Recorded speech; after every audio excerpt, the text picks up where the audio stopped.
Assalamualaikum warahmatullahi wabarakatuh. Perkenalkan, nama saya Hairunisa, mahasiswi dari Universitas Islam Negeri Sultan Syarif Kashim Riau, Fakultas Tarbiyah dan Keguruan, Program Studi Pendidikan Ekonomi. Baik, di sini saya akan menjelaskan kasus tentang pertumbuhan ekonomi. Simak video saya sampai akhir ya.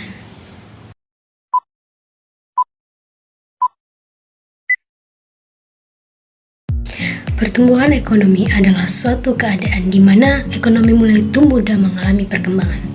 Badan Pusat Statistik akan merilis angka pertumbuhan ekonomi kuartal 2 2021. Banyak pihak menantikan apakah pertumbuhan ekonomi di kuartal ini bisa positif di tengah kasus lonjakan COVID-19 dan pembatasan kegiatan masyarakat.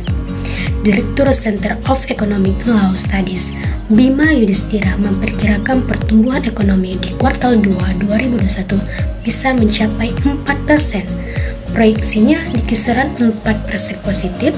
Ini wajar karena di kuartal kedua 2020 lalu kan anjlok sekali minus 5,3%. Jadi ada sedikit pemulihan saja langsung positif tinggi, kata dia kepada liputan6.com Kamis 5 Agustus 2021. Menurut Bima, ada sejumlah faktor pendorong pertumbuhan ekonomi di kuartal 2 2021 ini. Pada kuartal ini masih belum ada PPKM darurat sehingga mobilitasnya lebih bagus dari kuartal 3 2021 saat ini. Pada kuartal kedua juga harus diakui ada pemulihan yang semu. Misalnya indeks keyakinan konsumen naik menjadi 107,4, menunjukkan masyarakat mulai optimis berbelanja. Waktu itu mobilitas sudah mulai tinggi, meski belum seperti pra-pandemi, jelas dia. Selain itu, daya beli masyarakat juga terbantu dengan adanya THR yang dibayar penuh. Hal ini berbeda dengan tahun sebelumnya, di mana THR Hari Raya Idul Fitri diperbolehkan untuk dicicil. THR berperan penting mendorong masyarakat belanja, daya beli sempat pulih. Bank Dunia memproyeksikan pertumbuhan ekonomi Indonesia 5,1% pada tahun 2022. Dalam laporan Global Economic Prospect disebutkan pertumbuhan ini akan ditopang oleh pemerintah domestik yang lebih kuat dibandingkan periode sebelumnya. Selain itu, harga komoditas juga akan menjadi penopang pertumbuhan ekonomi Indonesia.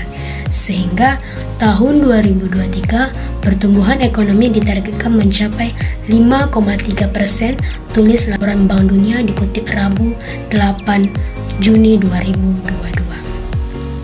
Bank Indonesia sebelumnya memperkirakan pertumbuhan ekonomi pada 2022 pada level 4,5% sampai 5,3%. Angka ini lebih rendah dibanding proyeksi awal sebesar 4,7% sampai 5,5%. Bank Indonesia menyebut ke depan perbaikan kinerja ekonomi akan dipengaruhi oleh volume ekspor yang bertahan seiring dengan lebih rendahnya pertumbuhan ekonomi global dan perdagangan dunia akibat berlanjutnya ketegangan geopolitik Rusia sampai ke Ukraina. Perbaikan permintaan domestik ke depan juga akan terpengaruh, baik karena tertahannya volume ekspor maupun kenaikan harga energi dan pangan global. Tak cuma Indonesia, Bank Dunia juga memproyeksikan pertumbuhan ekonomi Cina melambat menjadi 4,3% pada tahun 2022. Angka ini bawah proyeksi sebelumnya. Penyebabnya adalah dampak pandemi yang berkepanjangan dan menyebabkan permintaan global melemah. Selanjutnya, perekonomian Thailand diproyeksi lebih kuat dibandingkan periode sebelumnya. Kemudian pada 2023 ditargetkan 4,3%. Ekonomi Filipina tahun 2022 diproyeksikan tumbuh 5,7%, ditopang oleh investasi publik dan pemulihan konsumsi rumah tangga.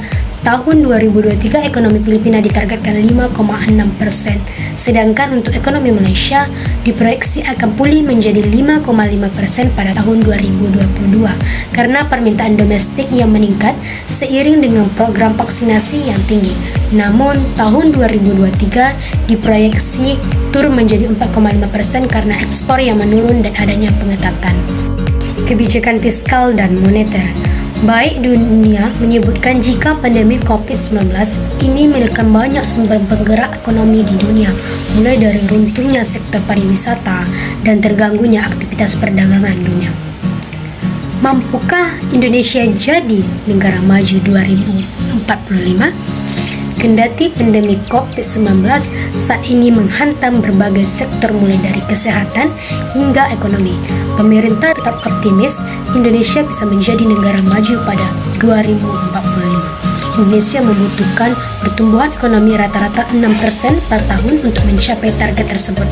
Meskipun ada pandemi, perubahan iklim kita sudah menyikapi visi Indonesia 2045, yaitu menuju Indonesia negara maju di 2045. Sekian dari saya. Apabila ada kesalahan dan perkataan yang salah, mohon dimaafkan. Assalamualaikum warahmatullahi wabarakatuh.